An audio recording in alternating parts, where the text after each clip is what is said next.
Hello all, welcome back to our channel. இன்றைக்கி நம்ம என்ன நியூ பிஸ்னஸ் ஐடியா பார்க்க போகிறோம் பார்த்தீங்கன்னா, சூப்பரான இன்ட்ரெஸ்டிங்காக வீடியோ தாங்க பார்க்க போகிறோம். இந்த பிஸ்னஸோட என்ன ஒரு அண்டர்ஸ்டாண்டிங் நம்ம எடுக்க போகிறோம், அதுக்கப்புறம் இந்த பிஸ்னஸில் ஒன்று என்ன அட்வான்டேஜ் இருக்குது, என்னென்ன பேக்கிங் எக்யூப்மெண்ட்ஸ் எல்லாம் உங்களுக்கு தேவைப்படுது இந்த பிஸ்னஸ் ஸ்டார்ட் பண்ணுறதுக்கு, அதுக்கப்புறம் இண்டஸ்ட்ரியல் பெனிஃபிட்ஸ் எல்லாம் என்ன இருக்குது இந்த பிளிஸ்டர் பேக்கிங்கால் அப்படின்னு பார்க்க போகிறோங்க. அதுக்கப்புறம் எப்படி வந்து இந்த பிளிஸ்டர் பேக்கிங் பிஸ்னஸ் வந்து எப்படி ஸ்டார்ட் பண்ணுறது அப்படின்னு தான் பார்க்க போகிறோம். இன்றைக்கி வந்து பார்த்தீங்கன்னா பிளிஸ்டர் பேக்கிங் பிஸ்னஸ் ஐடியா பற்றி தான் பார்க்க போகிறோங்க. இது வந்து நீங்கள் ஹோல்சேலாகவும் பையர்ஸ் இருக்காங்க, ரீட்டைல் பையர்ஸ் இருக்காங்க, நிறைய பேர் மேனுஃபேக்சரிங் இண்டஸ்ட்ரீஸ் இருக்குது, snacks industries, medical industries, pharmaceutical industries, மெயினாக வந்து ஃபுட் இண்டஸ்ட்ரி, எலக்ட்ரானிக் இண்டஸ்ட்ரீஸ் இருக்குது. ஸோ இது மாதிரி வந்து பார்த்தீங்கன்னா நிறைய இடத்துல உங்களுக்கு வந்து இந்த பிளிஸ்டர் பேக்கிங் நிறைய இடத்துல யூஸ் பண்ணிட்டுருக்காங்க. அந்த இண்டஸ்ட்ரீஸில் எப்படியெல்லாம் இந்த பிளிஸ்டர் பேக்கிங் யூஸ் ஆகுது, அதுக்கப்புறம் இந்த பிளிஸ்டர் பேக்கிங்கோட எஃபெக்டிவான எப்படி வந்து பிஸ்னஸ் நம்ம ஸ்டார்ட் பண்ணுறது, மெஷினரி எங்கே போய் பர்ச்சேஸ் பண்ணுறது, அந்த டைஸ் எல்லாம் எப்படி வந்து யாருக்கிட்ட போய் வாங்குறது, என்ன ப்ரைஸில் வாங்குறது, எப்படி வந்து டிஸ்கவுண்ட் பண்ணி பேசுகிறது அப்படின்ட்டு வந்து இந்த பிஸ்னஸ் வீடியோவில் ஃபுல்லாக பார்க்க போகிறோங்க. ஸோ வீடியோ ஸ்கிப் பண்ணாமல் ஃபர்தராக டிஸ்கஸ் பண்ணாமல் வாங்க வீடியோக்குள்ளே போகலாம். நம்ம சேனலை சப்ஸ்கிரைப் பண்ணாமல் கண்டிப்பாக சப்ஸ்கிரைப் பண்ணி வச்சுக்கோங்க. அதே மாதிரி சைடில் இருக்கிற பெல் ஐகானை கிளிக் பண்ணி ஆல்னு செலக்ட் பண்ணி வச்சுக்கோங்க. அப்போ தான் அடுத்தடுத்த வீடியோஸ் வந்து உங்கள் ப்ரொஃபைல் வந்து டக்குன்னு நீங்கள் உங்களுக்கு வழிமுறை வந்து யூடியூப் வந்து ஏற்படுத்தி கொடுக்குங்க நண்பா. ஸோ இப்போ வாங்க வீடியோக்குள்ளே போகலாம்.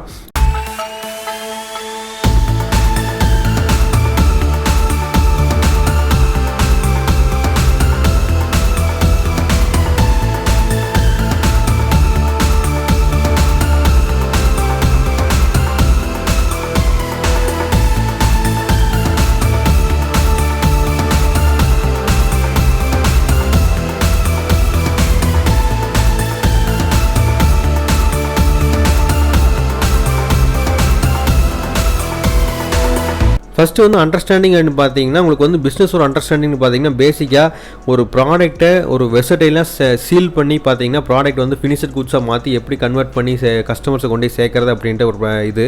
அதுக்கப்புறம் ஒரு ப்ராடக்ட்டுக்கு ஒரு தரமான ஒரு ப்ரொடெக்ஷன் கொடுக்கணும், தரமான ஒரு ப்ராடக்ட் வந்து டேமேஜ் இருந்து அந்த ப்ராடக்ட்டை காப்பாற்றணும் அப்படின்னுக்காக எந்த ஒரு ப்ராடக்ட்டு கஸ்டமர் ரெண்டில் போய் சேர்ற வரைக்கும், மேனுஃபேக்சர் சைட்லேருந்து கஸ்டமர் ரெண்டு போக வரைக்கும் அந்த ஃப்ளோவில் எந்த இடத்துலையுமே அந்த ப்ராடக்ட் வந்து ஒரு டேமேஜ் ஆகக்கூடாது. அந்த டேமேஜ் ஆச்சுன்னா அந்த ப்ராஃபிட் வந்து பர்சன்டேஜ் கண்டிப்பாக குறையும். யாருக்காக இருக்கட்டும், ரீசெலர்ஸாக இருக்கட்டும், ஹோல்சேலர்ஸாக இருக்கட்டும், மேனுஃபேக்சர்ஸாக இருக்கட்டும், ஹூவர் இட் மேபி, அந்த ப்ராஃபிட் பர்சன்டேஜ் கண்டிப்பாக 20 to 30% கண்டிப்பாக ட்ரெயின் ஆகுங்க. அதனால் வந்து ப்ராடக்ட் ஃபஸ்ட்டு குவாலிட்டியில் ஃபஸ்ட்டு ஷார்ட்லேயே கொண்டு கஸ்டமர் கிட்ட தெளிவாக சாட்டிஸ்ஃபை பண்ணிட்டோம்னா அப்படின்னா, நெக்ஸ்ட் டைம் ப்ராடக்ட் ஆர்டர் பண்ணுறப்பவும் அவங்க வந்து கண்டிப்பாக நம்மக்கிட்ட தான் ஆர்டர் பண்ணுவாங்க. அது ஒரு மெயின் பாயிண்ட் இதில் அண்டர்ஸ்டாண்டிங்கில். அதுக்கப்புறம் பார்த்தீங்கன்னா உங்களுக்கு வந்து ஒரு மெசேஜ் வந்து ஒரு நீட்டாக எஃபெக்டிவான வேலை, அந்த பிளிஸ்டர் பேக்கிங்கோட சைஸ் கம்பேரிசன் பண்ணி பார்க்குறப்போ ஒரு மெசேஜ் வந்து தெளிவாக வந்து கஸ்டமர்ஸ்கிட்ட கொடுக்கணும் அப்படின்னா பேக் சைடு வந்து நல்லா நீட்டாக வந்து ஒரு ஸ்டிக்கர் லேபிள் ஒட்டிக்கலாம் வந்து. அதே மாதிரி என்னென்ன அட்வான்டேஜஸ் இருக்குதுன்னு பார்த்தீங்கன்னா, உங்கள் ப்ராடக்ட் வந்து கண்டிப்பாக விசிபிலிட்டி கிடைக்குமுங்க. உங்கள் ப்ராடக்ட் வந்து விசிபிலிட்டி கண்டிப்பாக அவங்க வந்து மக்களுக்கு கிடைக்கும். அதே மாதிரி கிளியாது, டேம்பர் ரெசிஸ்டண்ட்டாக இருக்கும் அந்த ப்ராடக்ட் வந்து பார்த்தீங்கன்னா. அதே மாதிரி செல்ஃப் லைஃப் வந்து அந்த ப்ராடக்டோட செல்ஃப் லைஃப் வந்து நல்லா இருக்குங்க. ப்ராடக்ட் வந்து டேமேஜ் ஆகலை அப்படிங்கிற பட்சத்தில் ப்ராடக்டோட செல்ஃப் லைஃப் வந்து நல்லாயிருக்கும். கஸ்டமைசபிலிட்டி வந்து நிறையா பண்ணலாம். நீங்கள் வந்து ஒவ்வொரு டைஸ் வந்து மேனுஃபேக்சர் பண்ணுறப்போ மேனுஃபேக்சர் சொல்லிட்டீங்க அப்படின்னா அவங்க வந்து கஸ்டமைசேஷன் நல்லா பண்ணி கொடுப்பாங்க. அதுக்கப்புறம் பிராண்டிங் ஆப்பர்ச்சுனிட்டிஸ் நிறைய இருக்குதுங்க. அதில் வந்து பார்த்தீங்கன்னா எக்யூப்மெண்ட்ஸ் அப்படிங்கிறது மெயின் பார்ட்டுங்க. பிஸ்னஸுக்கு எந்த ஒரு பிஸ்னஸ் ஸ்டார்ட் பண்ணுறதுனாலும் எக்யூப்மெண்ட்ஸ் அப்படிங்கிறது மெயின் கேட்டகரி. அதில் வந்து blister forming machinery, sealing machinery, cutting machinery, printing and label machinery, இது வந்து பார்த்தீங்கன்னா இது மாதிரி மெஷினரிஸ் எல்லாம் தேவைப்படுது. அதே மாதிரி ஏன் வந்து நான் அந்த பிளிஸ்டர் பேக்கிங் பிஸ்னஸ் ஏன் இவ்வளோ இது ஸ்டார்ட் பண்ணணும், அப்போ வேறு நிறையா பிஸ்னஸ் இருக்கே அப்படின்னு கண்டிப்பாக நீங்கள் கேட்கலாங்க.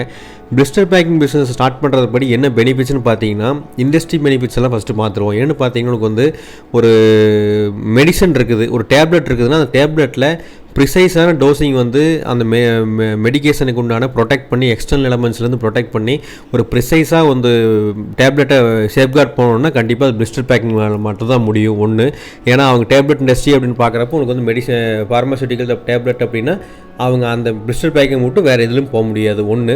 அதுக்கப்புறம் கன்சியூமர் எலக்ட்ரானிக்ஸ் இண்டஸ்ட்ரீஸ்னு எடுத்துட்டிங்கன்னா, ஒரு ப்ராடக்டை செக்யூராக இருக்கணும், அதேமாதிரி அட்ராக்டிவாகவும் இருக்கணும், அந்த ப்ராடக்ட் வெளியே டிஸ்பிளேலையும் தெரியணும் அப்படின்னு நினச்சிங்கன்னா கண்டிப்பாக பிளிஸ்டர் பேக்கிங் தான் அது கரெக்டு.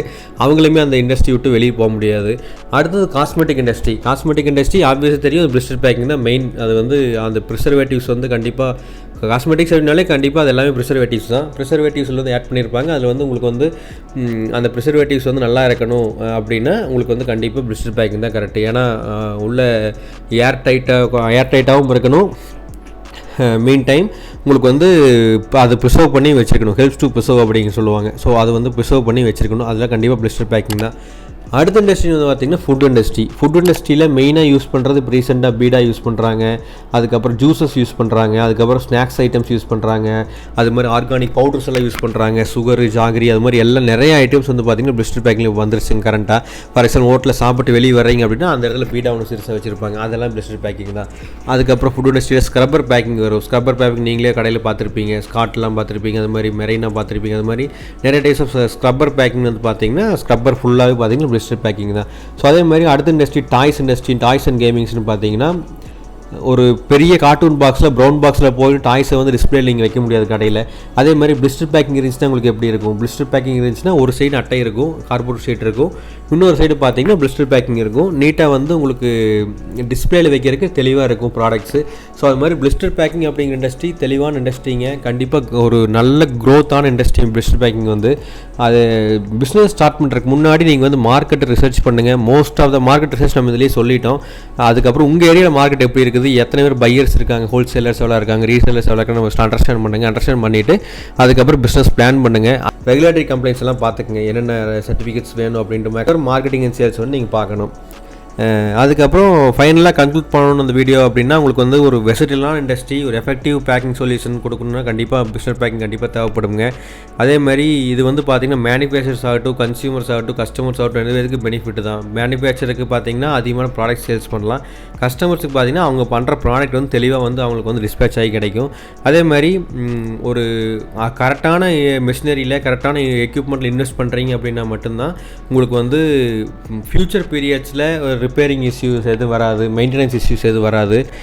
குவாலிட்டி வந்து மட்டும் காம்ப்ரமைஸ் பண்ணிடாதீங்க. கஸ்டமர் சாட்டிஸ்ஃபேக்ஷன் தான் ரொம்ப முக்கியம். அதனால் குவாலிட்டி வந்து நீங்கள் பிளிஸ்டர் பேக்கிங் பண்ணுறீங்க பொறுத்தளவுக்கு பிளிஸ்டர் பேக்கிங் மட்டும் இல்லை, எந்த பிஸ்னஸ் பண்ணாலும் எந்த ப்ராடக்ட் மேனுஃபேக்சர் பண்ணாலும் நீங்கள் வந்து குவாலிட்டி மட்டும் காம்ப்ரமைஸ் பண்ணிடாதீங்க. அதுதான் வந்து கடைசியில் ஃபைனல் அவுட்புட் வந்து கஸ்டமர்கிட்ட இருந்து வரப்போகுது. உங்களுக்கு வந்து டிமாண்ட் அப்படிங்கிறது கண்டிப்பாக க்ரோ ஆகிட்டே தான் இருக்குது. ப்ரொடெக்டிவ் பேக்கிங் படி கண்டிப்பாக அது க்ரோ ஆகிட்டே தான் இருக்குது ரீசெண்ட் டேஸில் பார்த்தீங்கன்னா. அதனால் இந்த பிஸ்னஸ் வந்து ஒரு சிக்னிஃபிகண்ட்டாக ஒரு பொட்டன்ஷியல் வந்து சேல்ஸில் ஹோல்ட் பண்ணியிருக்குது. அதனால் இந்த பிஸ்னஸ் ஸ்டார்ட் பண்ணால் கண்டிப்பாக உங்களுக்கு வந்து ஒரு நல்ல ப்ராஃபிட் கிடைக்கும் அப்படிங்கிறது வந்து நம்மளோட அபிப்பிராயம். இதில் வந்து பார்த்தீங்கன்னா ஏதாச்சும் உங்களுக்கு ஃபர்தராக இந்த வீடியோவில் கமெண்ட்ஸ் இருக்குது, உங்களுக்கு ஏதாச்சும் கொரீஸ் இருக்குது, கீழே கமெண்ட் செக்ஷனில் மென்ஷன் பண்ணுங்கள். ஸோ இதே மாதிரி அடுத்த ஒரு சூப்பரான இன்ட்ரெஸ்டிங்காக வீடியோ கண்டிப்பாக உங்களை மீட் பண்ணுறேன். Until then signing off Vijay, by.